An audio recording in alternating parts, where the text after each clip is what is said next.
આ જીવન ગાથા એ મહાન વ્યક્તિની છે જેમની સ્મૃતિમાં આ સ્મારક નિર્માણ કરાયું છે.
પહેલાના ભાગમાં આપણે જોયું લંડનમાં પ્રચાર, જ્યોર્જ હેરિસનની સહાયતાથી ભક્તિ વેદાંત સ્વામીને મળી પ્રસિદ્ધિ. હવે આગળ.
તો આ જગ્યા બનાવી છે દયાનંદ અને નંદરાણી પ્રભુએ. જ્યારે હું ભારતમાં હતો ત્યારે મને એક પત્ર મળ્યો હતો. મને સારું લાગી રહ્યું છે કેમ કે હવે અહીંયા લોસ એન્જલસમાં આપણી શરૂઆત થઈ રહી છે, જે અમેરિકાનું મહત્વપૂર્ણ શહેર છે. આ બધી જ મહિમા શ્રી કૃષ્ણની છે. હવે આપણે તો બસ ભગવાનના દિવ્ય નામોના જાપ કરતા રહેવાનું છે. આપણે અહીંયા આપણી શ્રીમદ ભાગવતમ અને ભગવદ્ ગીતાના લોકોને અર્થ સમજાવીશું, જેમ કે તમને પણ તો સમજાવ્યું હતું મેં. કોઈ પણ સજાગ ભક્ત જે શ્રી કૃષ્ણને વાસ્તવમાં પ્રેમ કરે છે એ જ શ્રી કૃષ્ણનો મહિમા અને એમનો સત્વ બતાવી શકે છે, કારણ કે કૃષ્ણ તો સદાય હૃદયમાં રહે છે અને પોતાના ભક્તોના સહાયક છે. સ્વામીજી, મને લાગે છે લોસ એન્જલસના લોકો ન્યુયોર્ક અથવા સેન ફ્રાન્સિસ્કોના લોકો જેટલા ગ્રહણશીલ નથી. આનાથી કોઈ ફરક નથી પડતો. જો તમે ભક્તિભાવથી જાપ કરો તો સફળતા મળશે જ. ભગવાન કૃષ્ણ તમારા સહાયક બનશે.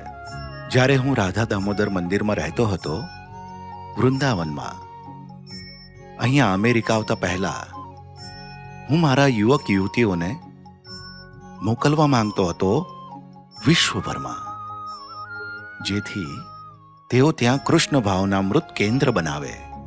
આ જ મારી મહત્વાકાંક્ષા છે. સ્વામીજી, તમે જે સપનું જોયું હતું એ સાકાર થઈ ગયું છે. અમેરિકામાં 5 મંદિર છે અને કેનેડામાં 1. હા, શ્રી કૃષ્ણએ તમારા જેવા યુવક યુવતીઓને મારી સહાયતા માટે જ તો મોકલ્યા છે. આ બહુ જ આનંદની વાત છે. સ્વામીજી, શું આપ ઘરે જઈ પ્રસાદ ગ્રહણ કરી થોડો આરામ કરવા માંગો છો? હા, આવું છું. ચલો જઈએ.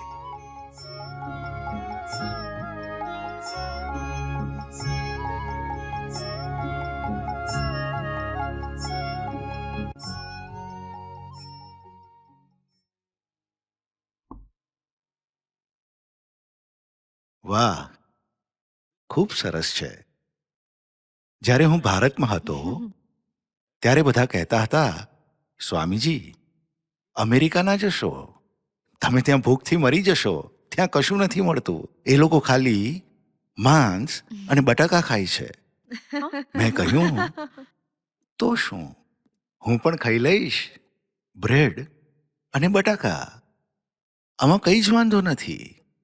અને જ્યારે અહીં આવ્યો તો જોઈ ભગવાન શ્રી કૃષ્ણની અપાર મહિમા. એ મને બધું જ તો આપી રહ્યા છે.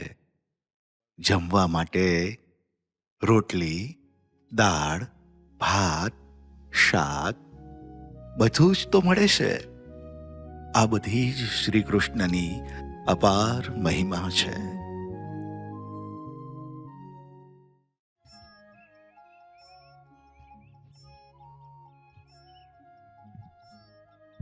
હરે કૃષ્ણ. હરે કૃષ્ણ.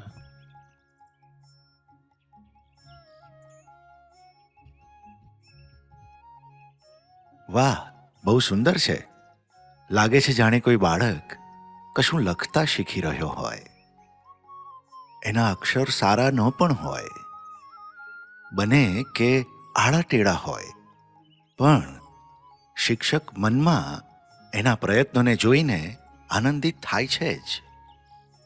આ પણ શ્રી કૃષ્ણની સેવા કરવા જેવું જ છે. આપણે શ્રી કૃષ્ણ માટે શું કરી શકીએ છીએ? એ સર્વશક્તિમાન છે. એમને આપણી સેવાની આવશ્યકતા જ નથી. તે છતાં એ જોવા માંગે છે કે આપણે એમની સેવાનો પ્રયત્ન કરીએ છીએ કે નહીં. સમજી ગયા તમે? લખો.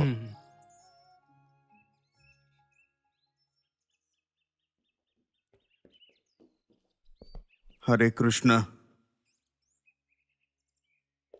સ્વામીજી, મારી પત્ની કૃષ્ણાદેવી મને છોડીને જતી રહી. શું? શું? હું જ્યારે મારા માતા પિતાને મળવા ન્યુયોર્ક જઈ રહ્યો હતો ત્યારે હું એને સેન્ટાફી મંદિરમાં થોડાક દિવસો માટે મૂકીને ગયો હતો. હું જ્યારે પાછો આવ્યો ત્યારે મને ખબર પડી કે એ મંદિરમાં રહેવાવાળા એક છોકરાની સાથે ભાગી ગઈ છે. શું કૃષ્ણાદેવીએ આવું કર્યું? એણે મને છોડીને એની જ સાથે રહેવાનો નિર્ણય લીધો છે. તું ચિંતા ના કરીશ, બધું સારું થઈ જશે. તું થોડા દિવસ માટે મારી સાથે રહે. શ્રી કૃષ્ણ બધું સારું કરી દેશે. ધન્યવાદ સ્વામીજી. મેં યજ્ઞની અગ્નિના સમક્ષ સુબાલા અને કૃષ્ણદેવીના લગ્ન કરાયા હતા. મેં તેમને કહ્યું હતું કે આદર્શ દંપતી બને અને સાથે સાથે મળીને કૃષ્ણ ભાવનામૃતનો પ્રચાર કરે, ન્યૂ મેક્સિકોમાં એક કેન્દ્ર ખોલે. અને આજે બંને અલગ થઈ ગયા.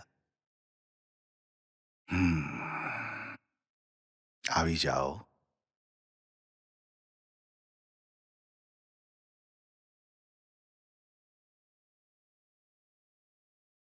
સ્વામીજી, કૃષ્ણાદેવીએ એક પત્ર મોકલાવ્યો છે.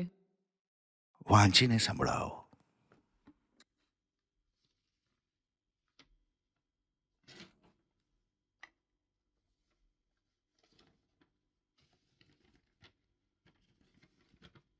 લખ્યું છે, સ્વામીજી, હું તમારી અને શ્રી શ્રી રાધા અને કૃષ્ણની સેવા હંમેશા કરવા માંગુ છું, પણ હું કોઈને દુઃખી નથી કરવા માંગતી.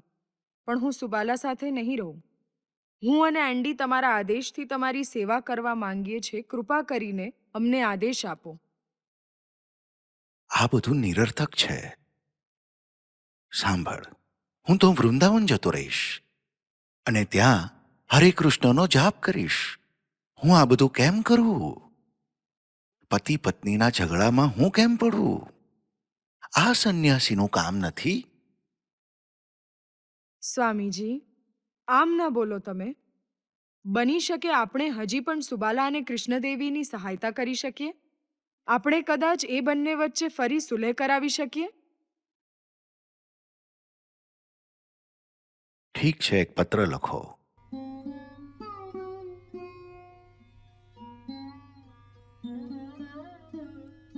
તે જે પણ કંઈ કર્યું એનાથી અહીંના દરેક સદસ્યના દિલમાં બહુ જ ઊંડો ઘાત લાગ્યો છે. મેં નહોતું વિચાર્યું કે તું કશું આવું કરી નાખીશ. જો તને મારાથી અને શ્રી કૃષ્ણથી પ્રેમ છે તો તારે અહીંયા તરત પાછું આવી જવું જોઈએ. કાં તો મારી પાસે, કાં તો તારા પતિની પાસે. જલ્દી જ. તારા પત્રથી ખબર પડે છે કે તને તારા કરેલાનું દુઃખ છે.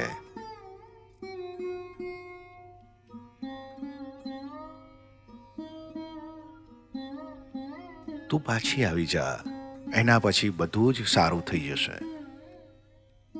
સુબાલાને કહેવાનું ન ભૂલતી કે માલિશના સમયે એ મને મળે. જી સ્વામીજી.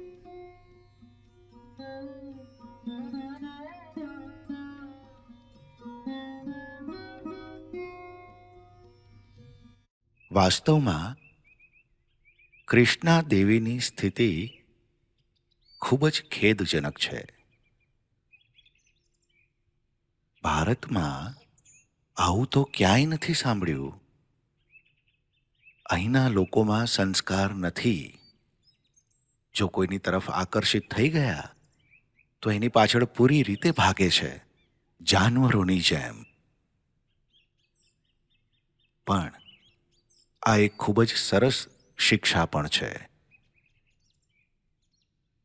વિપરીત લિંગ પ્રતિ આવા લગાવથી બહુ જ બધા કષ્ટ પણ થાય છે. હું પતિ પત્ની વચ્ચેના લગાવની વાત અહીંયા નથી કરી રહ્યો. એ તો સ્વાભાવિક છે. હું પતિ પત્નીઓને આ જ પ્રેરણા આપું છું કે બધા હંમેશા શ્રી કૃષ્ણને યાદ કરે.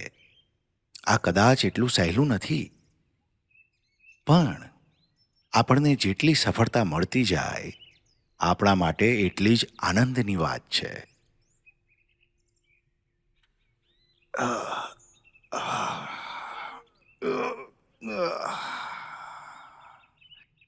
પણ તમારું સ્વાસ્થ્ય તો ઠીક છે ને સ્વામીજી?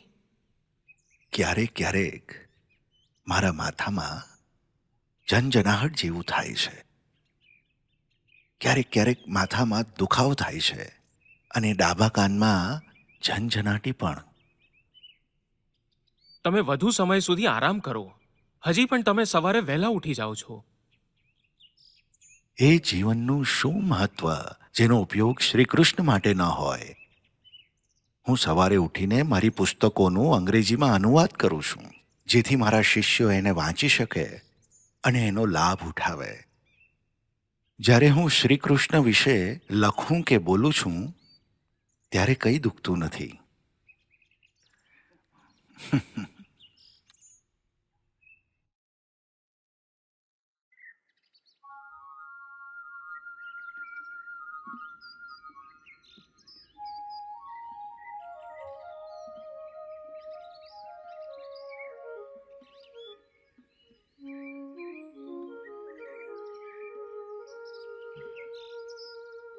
વૃક્ષોની નીચે બેસીને ધ્યાન લગાવવું ખૂબ જ સારું હોય છે.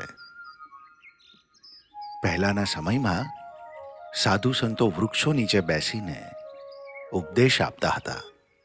ભારતમાં સાધુ સંતો વૃક્ષોની નીચે શિક્ષા પણ આપતા હતા અને નિસંકોચપણે ત્યાં રહેતા પણ હતા. ચૈતન્ય મહાપ્રભુના ઉપદેશો પર પુસ્તક લખનારા જય ગોસ્વામી વૃંદાવનમાં આવી જ રીતે રહેતા હતા. રાત્રે કોઈ બીજા વૃક્ષ નીચે બેસી જતા અને સંસ્કૃતની પુસ્તકો લખ્યા કરતા હતા.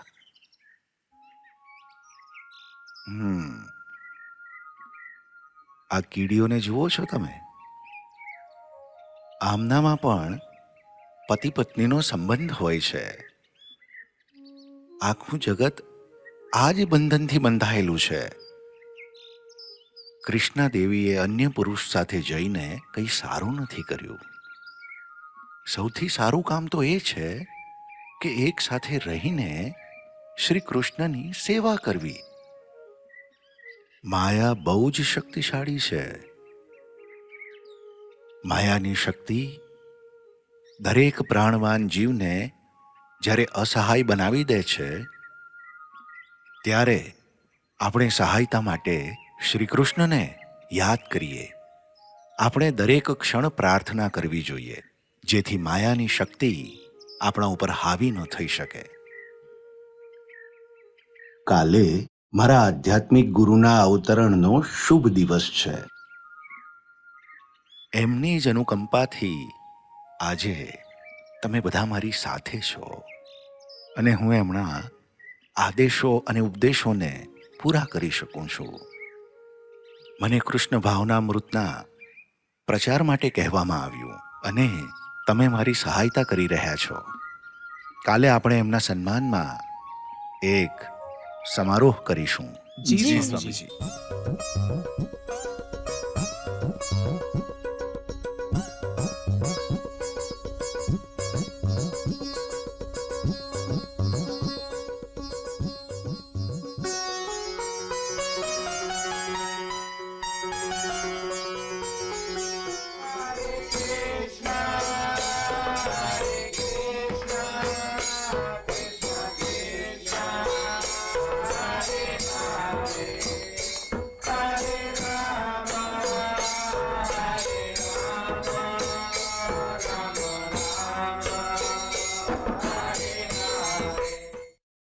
મારા આધ્યાત્મિક ગુરુ એક નીડર ઉપદેશક હતા.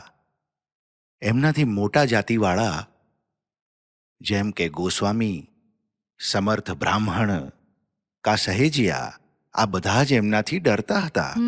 કોઈ એમને વાદ વિવાદમાં પરાસ્ત નહોતું કરી શક્યું. એ તો ગ્રંથોમાં લખેલી વાતોના ચાલતા ફરતા જ્ઞાનકોશ હતા.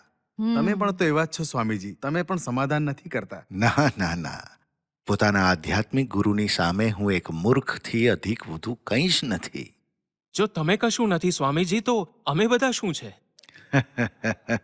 દાદા હંમેશા દીકરાથી વધારે પૌત્રોને પ્રેમ કરે છે. તો શ્રીલા ભક્ત સિદ્ધાંતને ત્યારે બહુ જ પ્રસન્નતા થશે જ્યારે તમે બધા જ ભગવાનના પાવન નામનો જાપ કરશો અને એમના ઉપદેશોનો પ્રચાર.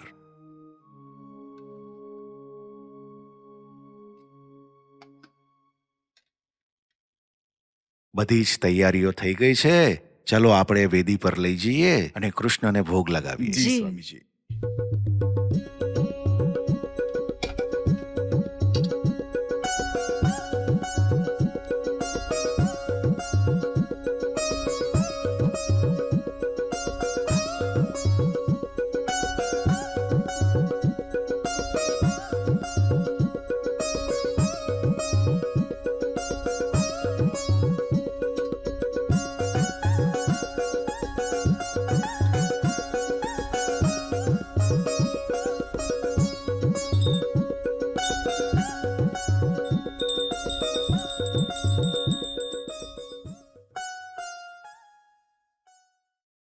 મારી પાસે પ્રોત્સાહન આપવાવાળા ઘણા પત્રો આવ્યા છે.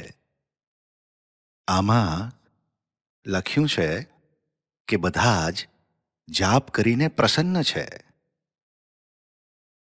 અને આમાં છે કે બીજાને બતાવશે કે હરે કૃષ્ણનો જાપ કઈ રીતે થાય.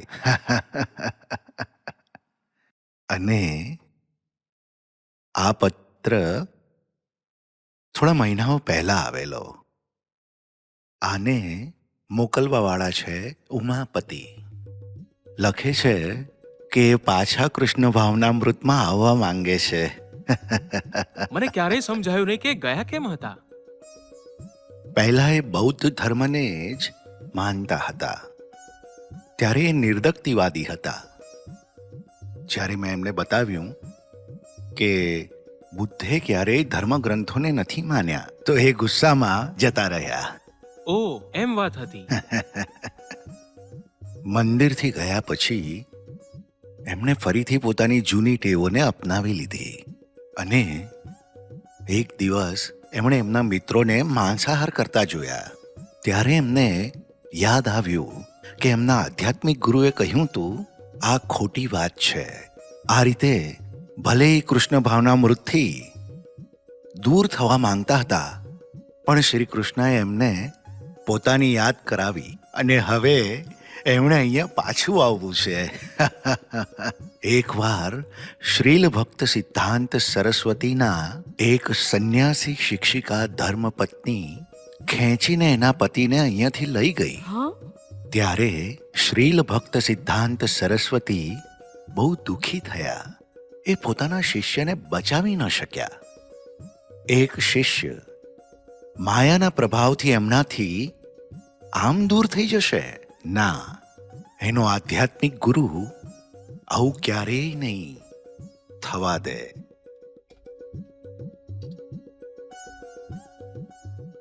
લો, આ પત્રોને પ્રસાદ સ્વરૂપે મારા ગુરુ શ્રીલ ભક્તિ સિદ્ધાંત સ્વરૂપના ચરણોમાં મૂકી દો. તો તમારા બધાથી મને એક અનુરોધ છે.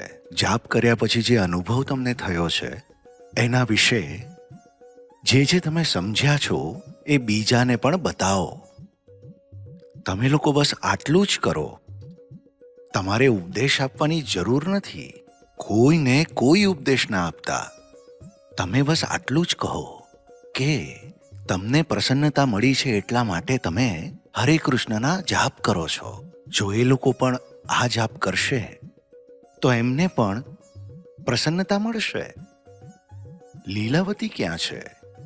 મેં ઘણા દિવસોથી એને નથી જોઈ. હું એને લઈને આવું છું. થોડી વાર પહેલા એ ઘરની બહાર જ ઊભી હતી સ્વામીજી. હા,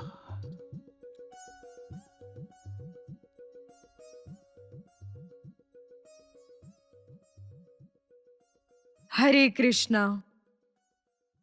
ઓ તું આવી ગઈ. પહેલા કેમ ના આવી તું?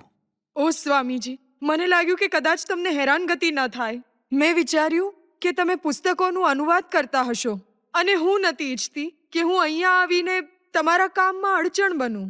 શું તને ખબર નથી કે મારા શિષ્યો જ મારું કામ છે? આમ, હું જાણું છું કે તમારા લોકો દ્વારા જ પ્રચાર થશે કૃષ્ણ ભાવનામૃતનો, અને એ કાર્ય માટે હું તમારી સાથે છું. તમારો બીજો કાર્યક્રમ શું છે? ભોજન તૈયાર છે. અરે વાહ! આજ છે કૃષ્ણ ભાવનામૃત. જય જય જય શ્રી શ્રી પ્રભુપાદ.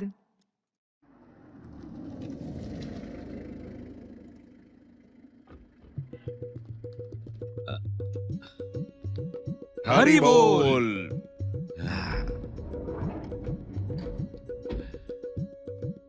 જય સ્વામીજી.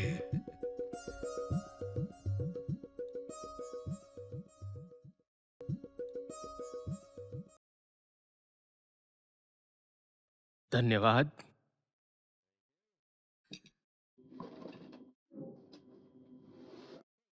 કેટ, કઈ ગંધ આવી રહી છે તને? હેનરી પ્લીઝ, હવે એવું ના કહેતા કે મેં ટોસ્ટ ફરી બાળી નાખ્યો. ના, ટોસ્ટની ગંધ નથી, બીજું કંઈ છે. સૂંઘ જરા. હા, ગંધ આવે છે. આઉ! આંખોમાંથી પાણી નીકળી રહ્યું છે. આ શું છે તો પછી? ઓ! ત્યાં જુઓ! ત્યાં ધુમાડો નીકળે છે. અરે, હું હમણાં જ અગ્નિશામક દળને ફોન કરું છું. દયાનંદજી, શું થઈ ગયું છે અહીંયા? રસોડામાં આ જમવાનું બનાવતા હતા અને ધુમાડો ભરાઈ ગયો અહીંયા. આગ નથી લાગી. આ લોકો ત્યાં જમવાનું બનાવી રહ્યા હતા, એનો જ ધુમાડો નીકળતો હતો. સાંભળો, અમારો સમય કિંમતી છે. હવે ફરી આવું ના થવું જોઈએ. ફરીવાર એવું ક્યારેય નહીં થાય, વિશ્વાસ હા, અમે લોકો ધ્યાન રાખીશું, પૂરેપૂરું ધ્યાન રાખીશું. હા, ફરીવાર આવું ના થાય, સમજ્યા? ધન્યવાદ. પહેલા જ તમારા તીવ્ર સંગીતના કારણે આટલી ફરિયાદો આવી રહી હતી, અને હવે આ. અમે ક્ષમા પ્રાર્થી છે શ્રીમાન. તમે લોકોએ કહ્યું હતું કે તમે અહીંયા ધ્યાન કેન્દ્ર ખોલવાના છો. જૂઠું બોલ્યા. ના ના હું ફરી ક્યારેય નહીં હાલો. થાય. હું તમને વિશ્વાસ અપાવું છું આ આવું લો ફરી ક્યારેય તમારા નહીં થાય. બાનાના $450 અને આજે જ મારું ઘર ખાલી કરો. સમજ્યા? નહીતર હું પોલીસને બોલાવીને તમારી અટકાયત કરાવી દઈશ. કેમ? હરે કૃષ્ણ. હરે કૃષ્ણ હરે કૃષ્ણ કૃષ્ણ કૃષ્ણ હરે હરે હરે રામ હરે કૃષ્ણ હરે કૃષ્ણ કૃષ્ણ કૃષ્ણ હરે હરે હરે રામ હરે રામ હરે રામ રામ રામ હરે રામ રામ રામ હરે હરે. સાંભળો દીકરાઓ, શું તકલીફ છે? આજે અમને ઘરમાંથી કાઢી મૂક્યા છે. અને રહેવા માટે કોઈ જગ્યા નથી. ના, પણ શ્રી કૃષ્ણ પોતાના ભક્તોનું ધ્યાન રાખે છે. ઓ, ચાલો તમે મારી સાથે મારા ઘરમાં રહો. શું તમારી સાથે રહેવાવાળા લોકોને ખરાબ નહીં લાગે? અરે જરાય નહીં. મારી સાથે તો ખાલી ચેસ્ટર રહે છે અને આને લોકોનો સાથ હે. બહુ ગમે છે. સારું, તમારો ખૂબ ખૂબ આભાર. પણ ઘણા લોકો છે મારી સાથે.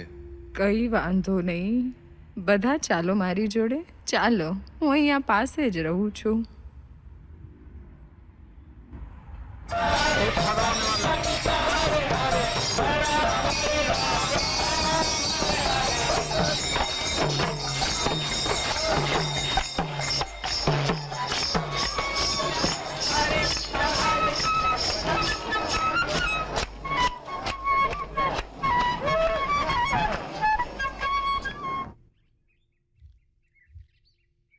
હરે કૃષ્ણ. હરે કૃષ્ણ. હરે કૃષ્ણ.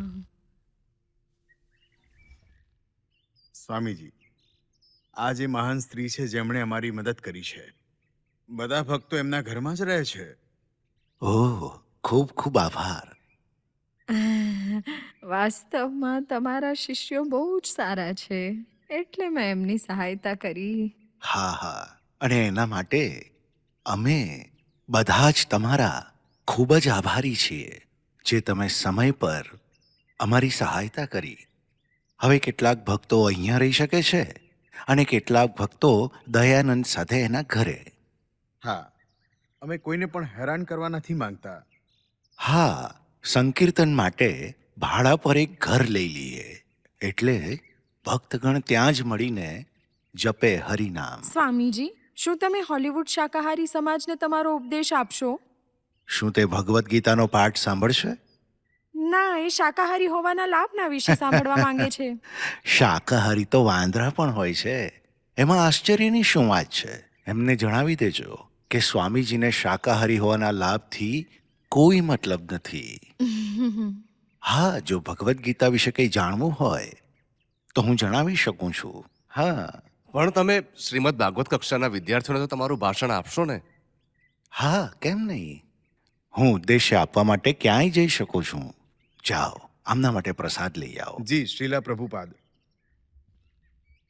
અમે શ્રી કૃષ્ણને એ બધી જ વસ્તુ આપવા માંગીએ છીએ જે એમને ગમે છે. અન્ન, ફળ, દૂધ, શાક, આ બધી વસ્તુઓથી હજારો પ્રકારની વાનગીઓ બનાવી શકાય છે. પછી આટલા મોટા કસાઈખાના બનાવવાની શું જરૂર છે? જો કે હું હવે એ વસ્તુઓ પર ધ્યાન પણ નથી આપતી. ખૂબ સ્વાદિષ્ટ છે આ. આને બનાવવાની રીત શું છે? હું મારા મિત્રો માટે પણ બનાવવા માંગુ છું.